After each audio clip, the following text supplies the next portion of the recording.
Friends, तो आज हम लोग ज्योग्राफी पढ़ेंगे, है ना। यूपी बीएड में ये ज्योग्राफी काफ़ी आती है, मतलब हिस्ट्री तो सबसे ज़्यादा ही आती है, ज्योग्राफी भी थोड़ी बहुत आ जाती है, तो ये जल्दी हो जाएगी, इसलिए हमने उन्हें सोचा कि ये करते हैं। सबसे पहला टॉपिक है आपका सोलर सिस्टम। मैं आपको पूरे पेज का ओवरव्यू दे देती हूँ। इस तरह से पूरा पेज है, आप चाहें तो स्क्रीनशॉट लेके पढ़ सकते हैं खुद से, और अगर थोड़ा सा एक्सप्लेनेशन हो जाएगी तो कोई बुराई नहीं है, समझ में आ जाएगा। ओके, सबसे पहले आपका इंट्रोडक्शन। बाहर के साउंड्स को थोड़ा सा अवॉइड कीजिएगा, हमारे यहाँ कुछ शोर ज़्यादा ही होता है, फोकस करें। सो आर गैलेक्सीज है मिल्की वे गैलेक्सी। हमारी कौन सी गैलेक्सी है हम लोगों की, जिसमें हमारे पूरा सोलर सिस्टम आता है? मिल्की वे गैलेक्सी। इसको हम लोग आकाश गंगा भी कहते हैं, ठीक है। आपसे इस नाम से भी आ सकता है, इस नाम से भी आ सकता है। Question, it is a spiral in shape. Spiral मतलब कि ऐसे ऐसे ऐसे, आपको हल्का फुल्का दिख रहा होगा। पेन तो नहीं चलानी, ख़राब नहीं करनी बुक। इसके बाद नियरेस्ट जो गैलेक्सी है हमारे पास में, सबसे पास में जो गैलेक्सी है उसका क्या नाम है? एंड्रोमेडा। एंड्रोमेडा इसके पास की नेबरिंग गैलेक्सी है। जो हमारा सोलर सिस्टम है उसमें एक सन होता है, सबको पता है। सन एक स्टार होता है, देखिए यहाँ पर स्पेसिफिकली आपको दे भी रखा है, बहुत अच्छे तरीके से इसने एक्सप्लेन किया है इस चीज़ को। और 8 प्लैनेट्स हैं, 9 नहीं है, 8 हैं। अभी भी इतने बड़े होकर गड़बड़ करते हैं बच्चे। And countless fragments of left over called asteroids, meteors और कमेट्स और सैटेलाइट्स, ये सब चीज़ें एक्स्ट्रा ऑल ओवर होती हैं। हमें किस पे फोकस करना है? सिर्फ स्टार और प्लैनेट्स पे, ठीक है। जो सन है वो क्या कहते हैं, एक स्टार है मिल्की वे गैलेक्सी में। इसके बाद जो सन की जो आपको कंपैरिजन कर रखा है कि 109 टाइम्स बिगर होता है अर्थ के। May be this question comes, but wait वाला तो कभी नहीं आएगा, तो वेट होता है इतना। तो जो एनर्जी, यही तो समझ में आता है। कुछ बच्चे क्या करते हैं, फटाफट से बस रीड करा। आप थोड़ा सा एक्सप्लेनेशन समझेंगे, थोड़ा सा लेक्चर को समझने की कोशिश करेंगे तो आपका काम आसान होगा, जल्दी होगा, और आपको एक्स्ट्रा कुछ मिलेगा समझने को, ऐसे ही नहीं। तो जो एनर्जी है सन की, जो भी एनर्जी हमें सन से मिलती है वो क्या होती है, किस किस चीज़ से मतलब फॉर्म होती है, क्या होता है उसमें? एक्चुअली फ्यूजन होता है हाइड्रोजन एटम्स का हीलियम में, ठीक है।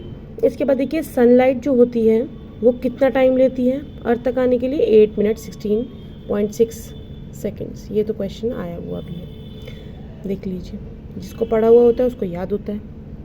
इसके बाद जो सन की जो प्रेजेंट एज है वो 5 बिलियन ईयर्स हो गए। इतने साल पुराना हो गया। तो ये सन के बारे में। सबसे पहला प्लेनेट, अगर आपने ऐसे सोलर सिस्टम पढ़ा होगा, देखिए यहाँ पर सन होता है, आपको छोटा छोटा बहुत हल्का फुल्का बता ही सकते हो उतना तो।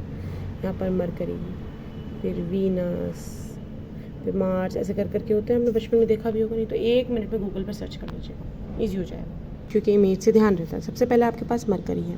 मरकरी में रेवोल्यूशन कितने होते हैं? 88 डेज़ में एक रेवोल्यूशन कंप्लीट करता है। ऐसे रेवोल्यूशन, पूरा रेवोल्यूशन, ठीक है। ये पूरा ऐसे रिवॉल्व कर रहा है। आई बात समझ में? सनलाइट से बड़े येलो येलो कुछ विजिबिलिटी आ रही है, बट विजिबिलिटी क्लियर एकदम। इसके बाद देखिए maximum डायूरिनल range of temperature. डायूरिनल range of temperature का मतलब क्या है बताइए? कोई आप में से जानता हो डायूरिनल रेंज ऑफ टेम्परेचर का मतलब? कि इसमें कैसा टेम्परेचर रहता है, कितनी रेंज रहती है, कितने से इतने टेम्परेचर।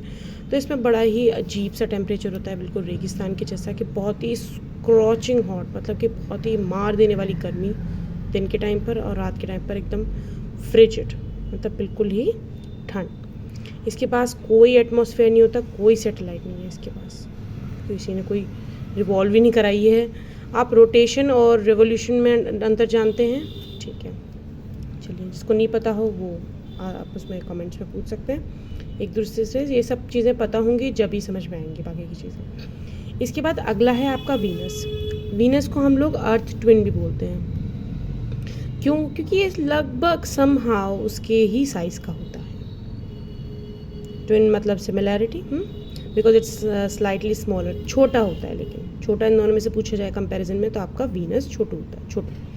पॉपुलैरिटी क्या है इसकी, मतलब क्या आप इसके बारे में मेन चीज़ें पढ़ते हो कि ये ज़्यादातर पॉपुलरली क्या बोला जाता है इसको? इवनिंग स्टार और मॉर्निंग स्टार। आप लोगों ने ज़्यादातर इवनिंग स्टार पढ़ा होगा, मॉर्निंग स्टार तो शायद नहीं पढ़ा होगा इतना, बट ये दोनों ही कहलाता है, इवनिंग और morning star. It is seen in the east in the morning and west in the evening. ये आपको सुबह के टाइम पे ईस्ट में दिखेगा, बिल्कुल सूरज की तरह, और इवनिंग के टाइम पर वेस्ट में। ये आपका क्लोजेस्ट है अर्थ के, हॉटेस्ट प्लेनेट है, सबसे ज़्यादा गर्म। वीनस को कई बार लोग सबसे ज़्यादा कम गर्म समझते हैं, बट ये सबसे ज़्यादा गर्म प्लेनेट है, ये सबसे ज़्यादा हॉटेस्ट है ना। It is because of the greenhouse effect as its temperature as its atmosphere contain 90 to 95% carbon dioxide. इस पर सबसे ज़्यादा कार्बन डाइऑक्साइड पाई जाती है सारे प्लैनेट्स में, ठीक है। हालांकि अर्थ भी उसको टक्कर ही दे रहा है इतनी ज़्यादा कार्बन डाइऑक्साइड बन रही है भाई। तो 90 से 95% इसके पास क्या होती है, कार्बन डाइऑक्साइड। इसी वजह से ये ग्रीन हाउस इफेक्ट शो करता है। तो जो इसके जो दिन और रात की जो लंबाई है, या क्या कहते हैं आप बोल सकते हो कैसे होते हैं, तो वो ऑलमोस्ट आपके सेम होता है। रोटेट कैसे करता है ये, क्लॉकवाइज की तरह रोटेट करता है, ऐसे फॉर्म में, ये वाला फॉर्म में, क्लॉकवाइज में इधर, ठीक है ना, यूं करके, ना कि यूं। This is anti clockwise, this is clockwise, ऐसे करके, ठीक है। इसके पास कोई सैटेलाइट नहीं है, सबको पता है बात। अगला देखिए जल्दी 6 मिनट से भी बड़ी हो गई है वीडियो, कि मार्स जो होता है वो रेड प्लेनेट होता है। जो इसकी क्या कहते हैं, जब ये पाया गया है तो इसके पास इसने क्वालिटी देखी है कि ये थ्रो करता है लाइट, मतलब कि इस पर एक तरह की पॉसिबिलिटी हो सकती है लाइफ की, ठीक है ना। 2 सैटेलाइट्स होती है, कौन सी, फोबोस और डीमोस। ये क्वेश्चन यहाँ पर बन सकता है, कौन सी 2 सैटेलाइट होती हैं, ठीक है। इसके बाद देखिए जुपिटर आपको पता है ये सबसे बड़ा प्लेनेट है, सबसे ज़्यादा बड़ा, अलग से आपको शो भी होता है पूरे, आप जब सोलर सिस्टम में देखेंगे तो इसको हम लोग क्या कहते हैं, लॉर्ड ऑफ हेवंस कहते हैं। ये अपनी एनर्जी क्या कहता है, देता है, ये अपनी एनर्जी देता है, सन से भी ज़्यादा एनर्जी देता है। तो जो इसका एटमॉस्फेयर है वो कंटेन करके रखता है हाइड्रोजन। तो ये चींटी को पता नहीं क्या बुक में इतना मीठा लग रहा है, भाग गई। इसके बाद देखिए ये आपका फास्टेस्ट रोटेशन शो करता है, 9.8 आवर में कर लेता है पूरी रोटेशन, पूरा दिन, मतलब इतने का ही होता है। ये चीज़ तो आपको वैसे भी समझनी पड़ेगी, क्योंकि भाई इस टाइप के भी क्वेश्चन आजकल बन सकते हैं, कुछ भी बन सकता है, मतलब हद ही कर रखी है। इसके एटमॉस्फेयर में क्या क्या होता है, हाइड्रोजन, हीलियम, मीथेन और अमोनिया होता है, ठीक है। समझ में आ रहा है, दिख रहा है ना ढंग से। इसके बाद देखिए इट हैज़ 79 सैटेलाइट्स। ओहो कितनी सारी सैटेलाइट है ना। लेकिन हमें 79 के नाम याद रखने, हमें सिर्फ ये 2-3 के नाम रखने हैं, वो भी नहीं आते हैं ज़्यादा। ये आपका कैलिस्टो जो है ये तो थोड़ा बहुत इम्पोर्टेंट है। जेनीमेड जो है वो सबसे बड़ी सैटेलाइट है सोलर सिस्टम की, सबसे बड़ी, ठीक है। इसके बाद सैटर्न, उसके बाद यूरेनस, उसके बाद नेपट्यून, बस ख़त्म।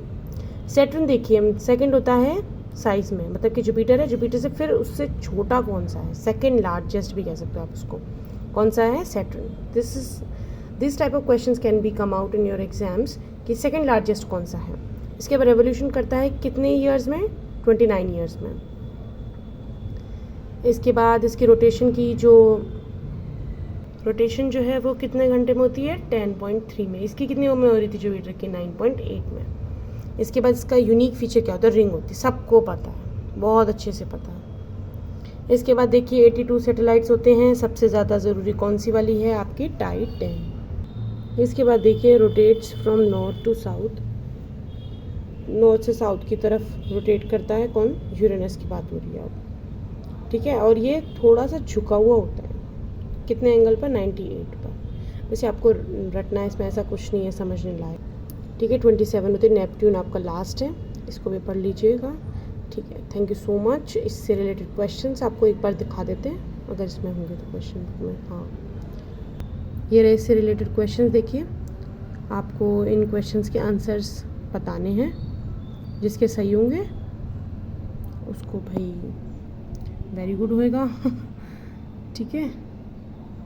जो भी आए, आपको नहीं आए सर्च कर लेना, ठीक है भाई। Bye bye, all the best for your exam जब भी हो, ठीक है। Thank you so much.